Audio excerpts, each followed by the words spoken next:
Assalamualaikum warahmatullahi wabarakatuh. Perkenalkan, nama saya Sulis Nur Adianti dari kelas 1D dengan NIM 12401051040098 dari kelompok 1 ingin memaparkan materi tentang kuah al-ghodab.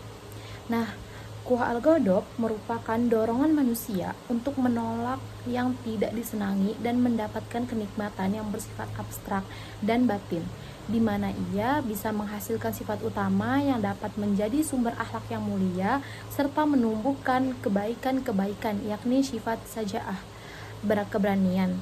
Nah, dengan sifat sajaah ini manusia bisa atau berani berkorban apa saja untuk meraih kebahagiaan dan kemuliaan batinnya, dan bahkan ia akan berani berkorban tidak hanya dengan apa yang dimilikinya, tetapi juga berani maju mengorbankan jiwa raganya demi kemuliaan dan kebahagiaan yang diyakininya benar.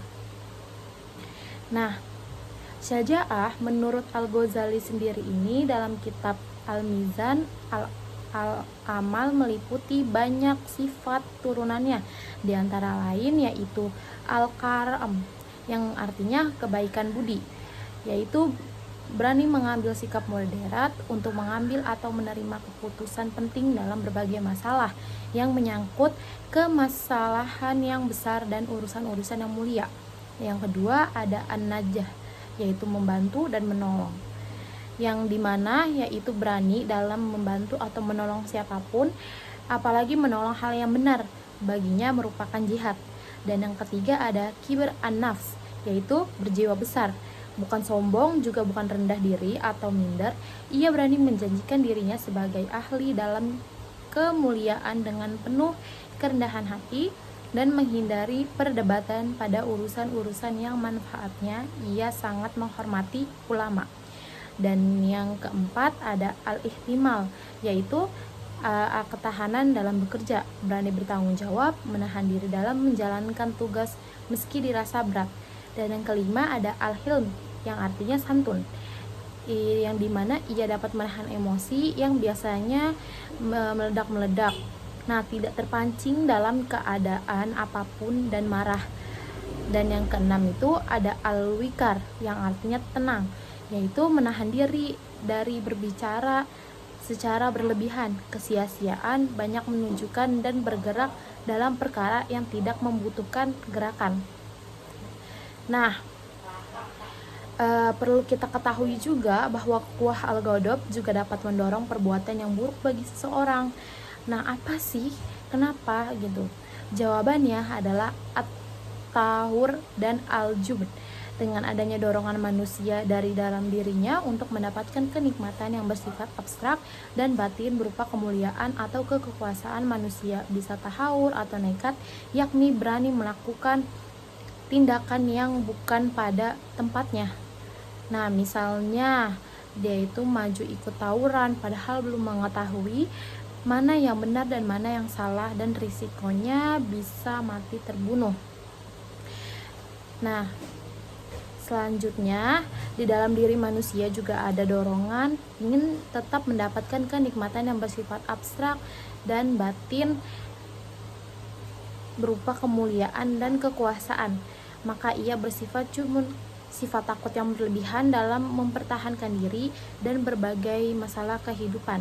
Misalnya takut menghadapi ujian, padahal ujian adalah salah satu cara yang harus dilalui oleh siapapun yang ingin meningkatkan dan memperbaiki nasib dan derajatnya. Mungkin itu saja penjelasan dari saya. Selanjutnya, setelah saya memaparkan materi yang telah saya jelaskan, di sini saya akan mewawancarai narasumber yang sudah ada di samping saya, yaitu Kak Nirmala.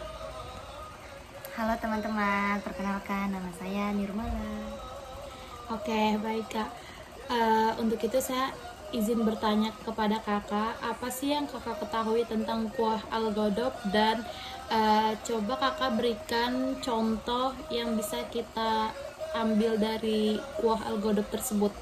Oke, menurut penjelasan saya, yang saya mengerti tentang kuah al-ghodab itu adalah dorongan manusia untuk berani menolak apa yang dia tidak inginkan. Nah, Kuah al-ghadab ini merupakan dorongan yang berasal dari dalam diri kita untuk bisa mengenal apa yang ingin kita mau, apa yang kita suka dan apa yang tidak kita suka. Dalam artian dari sana kita bisa mendapatkan bagian dari diri kita untuk tidak menjadi seorang people pleaser. Kuah al-ghadab juga bisa diartikan sebagai rasa yang menggebu-gebu. Dalam hal menggebu-gebu ini kita bisa mendapatkan dua titik sekaligus, yaitu dalam sisi positif dan juga sisi negatifnya. Pertama, ketika kita ingin mengambil sisi positifnya, kita bisa mengambil hal tersebut, dorongan untuk berani menolak apa yang tidak kita sukai, berani untuk berkata tidak, berani untuk tidak menjadi seorang yang people pleaser. Kemudian yang kedua, jika kita mengambil makna dari kuah al-ghadab, bisa diartikan juga sebagai yang sifatnya menggebu-gebu atau penuh dengan amarah. Dari sana penuh dengan sikap-sikap negatif, misalnya gampang marah, juga berlaku kasar, berperilaku kotor, berbicara buruk, dan hal semacamnya. Seperti itu yang bisa saya beri mungkin. Oke, baik. Terima kasih kepada Kak Nirmala. Selanjutnya saya akan mewawancarai narasumber kita yang kedua, yaitu Saudara Subki. Baik, kepada Saudara Subki, saya akan menanya tentang apa sih yang kamu ketahui tentang kuah al-ghadab, dan coba berikan contoh tentang kuah al-ghadab sendiri yang kamu ketahui. Baik, untuk pengertian kuah al-ghadab, sebelumnya kata kuah itu berasal dari bahasa Arab yang artinya qawiyun, itu kuat. Bisa berarti kalau godop kan marah ya, berarti kalau kuah al-ghadab itu kayak suatu perilaku yang mendorong, yang kuat gitu, mengarah kepada sesuatu yang besar gitu. Misalkan ada seseorang yang, contohnya misalkan seseorang yang murka karena dia misalkan dijahilin teman, ataupun dia angkuh gara-gara sesuatu, mungkin itu sih. Oke, baik. Terima kasih kepada narasumber kita yang kedua, Saudara Subki. Selanjutnya saya akan mewawancarai narasumber kita yang ketiga, yaitu Saudara Sabil. Kepada Saudara Sabil, silakan. Perkenalkan, nama gue Sabil.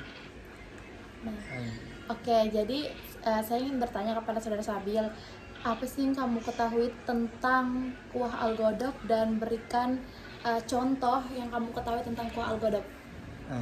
Sedikit tentang pembahasan kuah al-ghadab. Kuah al-ghadab adalah suatu sikap yang dimana seseorang mendapat motivasi, sehingga seseorang itu ketika ada seseorang yang melakukan kejahatan kepada dirinya, dia lebih baik mengalah atau berkorban kepada dirinya untuk mendapat kemuliaan dirinya secara batiniah. Contohnya, dia ketika sedang terzalimi, dia rela kayak mengalah untuk berdiam agar tidak masalahnya itu membesar. Dia lebih baik untuk mengalah, dan itu salah satu sikap yang mulia, yang dimana itu termasuk sikap sabar. Ya, oke, baik. Terima kasih kepada narasumber kita yang ketiga atas penjelasannya, dan sekian, terima kasih. Selanjutnya, kesimpulan dari kuah al-ghadab. Nah, kuah al-ghadab sendiri itu dorongan manusia untuk menolak hal yang tidak disukai dan mendapatkan kenikmatan batin dan abstrak. Nah, kuah al-ghadab dapat menjadi dasar akhlak syaja'ah atau keberanian. Nah, ada beberapa hal yang perlu kita ketahui mengenai kuah al-ghadab. Yang pertama ialah kuah al-ghadab dapat mendorong seorang muslim untuk memiliki sifat tawahur, yaitu keinginan untuk menolak hal yang tidak disukai. Dan yang kedua, menuruti keinginan tawahur dapat menimbulkan sifat buruk lain, seperti kotor mulut, pengumpat, lekas marah, keras kepala, dan meluapkan kesalahan sendiri. Nah, yang ketiga ialah Rasulullah Shallallahu Alaihi Wasallam telah menjelaskan keutamaan menahan marah dalam hadisnya. Dan yang keempat atau yang terakhir yaitu Al-quwah berarti kekuatan, kemampuan, atau kemahiran menjalankan tugas. Sekian penjelasan materi yang dapat saya sampaikan. Kurang lebihnya mohon maaf. Wassalamualaikum warahmatullahi wabarakatuh.